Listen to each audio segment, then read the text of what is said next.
मैं इसको हिंदी बोलूंगा यू सॉल्व कर दोगे। तो भैया मैं मुझे इंग्लिश में घुमाऊंगी। मुझे समझ नहीं आ रही। ओ मैं दो ये जो स्टिक्स हैं, ये दो स्टिक आपको उठानी है एंड लीव नथिंग, और कुछ नहीं हो।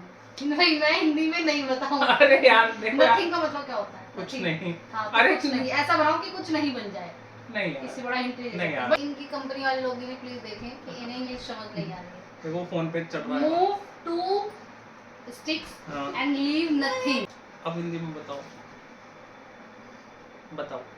दो स्टिक्स मूव करो और उसका नथिंग बनाओ। उसका नथिंग के सिनोनिम्स होते हैं, कुछ भी लगाओ, नो, नथिंग, और कुछ भी होता है, जैसे कि मैं आंसर बोल दूं क्या? अरे यार मुझे नहीं पता।